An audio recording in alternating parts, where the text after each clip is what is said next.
জয় শিব শম্ভুনাথ, জয় শিব শম্ভুনাথ, জয় হক দৈত্যরানী গায়ত্রী।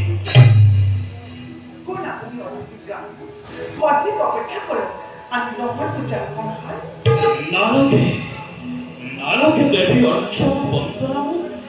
একদিন তোমার এই মঙ্গলের বাবে আজি মই নিজে আহি সাপিছো মোৰ মঙ্গলৰ বাবে এই বিপ্লৱৰ মই একো বুজা নাই। কম পানী পানী সকল কাহিনী তোমার স্বামী হিরণ্য গম্ভীর ব্রহ্মা তপস্যা করি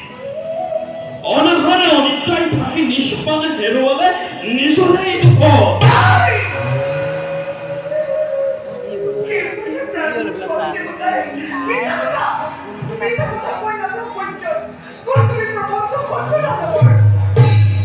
বিপ্রর মুখে অভিপ্র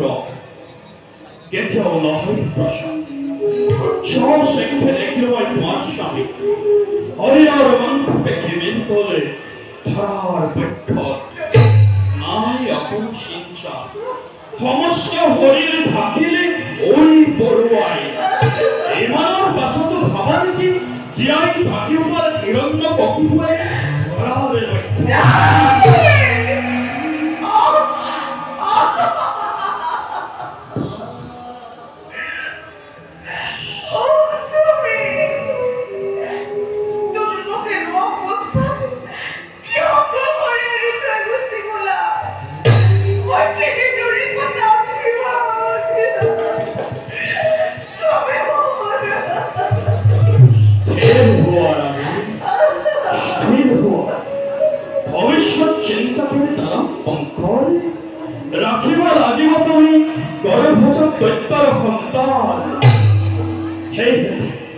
তোমার এই মঙ্গলের ভাবে ও চৈতন্য সিন্ধু আহিয়া তোমার সাপিসে উৎস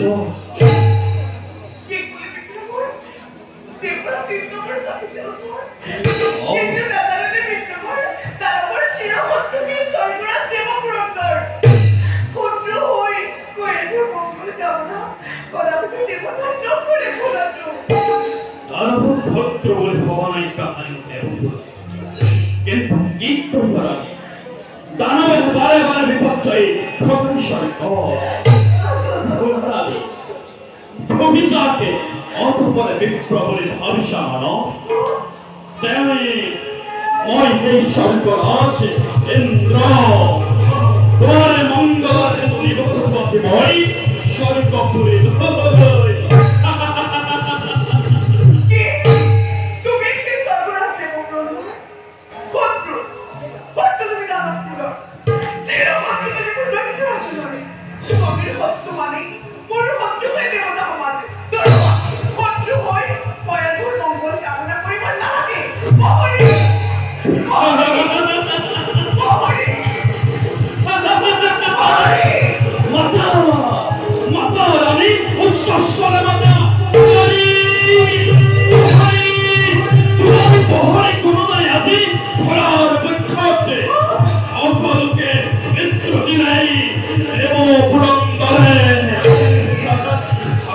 শিকার পায় আছি বহাই নেমে সহজে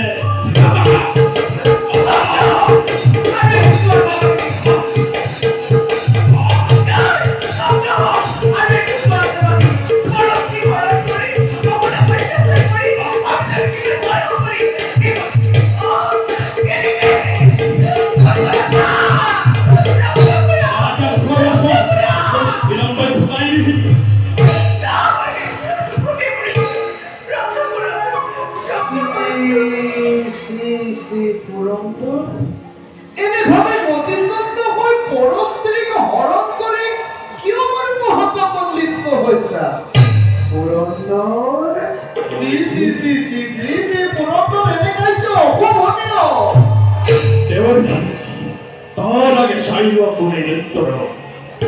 দেবতার শিরোহত ভক্ত হিরণ্যকশিপু ব্রহ্মাকে তপস্যা করে জহির বিদল ধারার বৈঠক আর তেমনই পত্নী গায়াধিপতি গর্ভবতী রজনী হওয়া এই হেতু গর্ভবতী করে এই দত্তরে সন্তান গর্ভপাত করে এই দত্তর সন্তান ধ্বংস করি তারপরে সন্তানে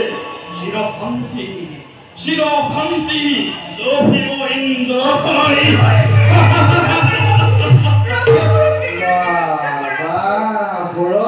চমৎকাৰ দেখছ তোমাৰ জানিব পাৰোঁতে পুৰন্দৰ কোনে দিলে তোমাকে সমাচাৰ যাৰ যুগফল দেখি যোগেশ্বৰী নিজেই চিন্তিত যাৰ তপবলে বিশ্বত আতংকৰ কৰিছে সূচনা তেনেকৈ হিৰণ্যকশিপু ইমান সহজে নি যাব পাৰেনে ধৰাৰ অবিলম্বে পাবা তাৰ পদক্ষেপ কম গতিকে পুৰন্দৰ অতি সন্মানেৰে এৰি দিয়া তুমি কায়াধৰা জানানে পুৰন্দৰ যাক তুমি বলেৰে হৰণ কৰি আনিছা তেওঁই গৰ্ভত বিৰাজ কৰে কি নিজ পাপ পুৰু পৰম বৈষ্ণৱ ৰূপী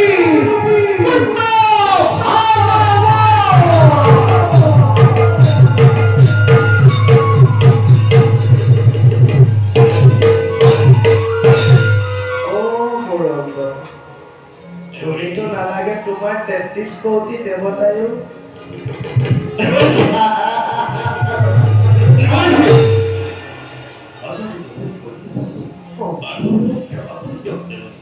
নারায়ণ ক্ষমা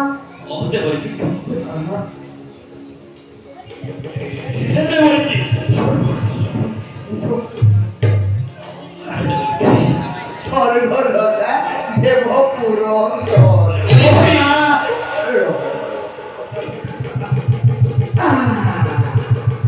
নারায়ণ পুরন্দর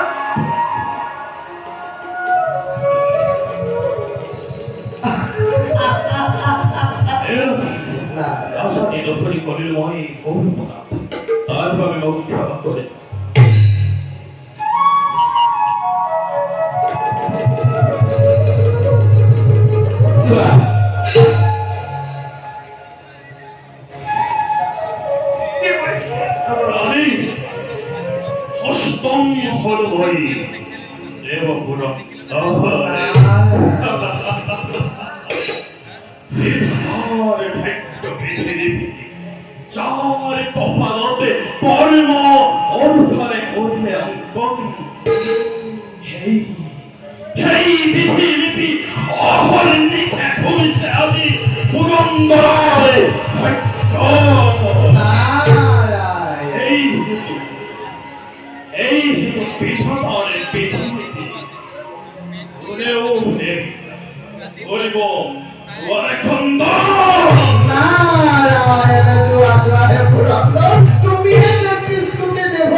এয়া মই গাঁও শুনাচোন আৰু হৰিনাম গাই গাই আমাৰ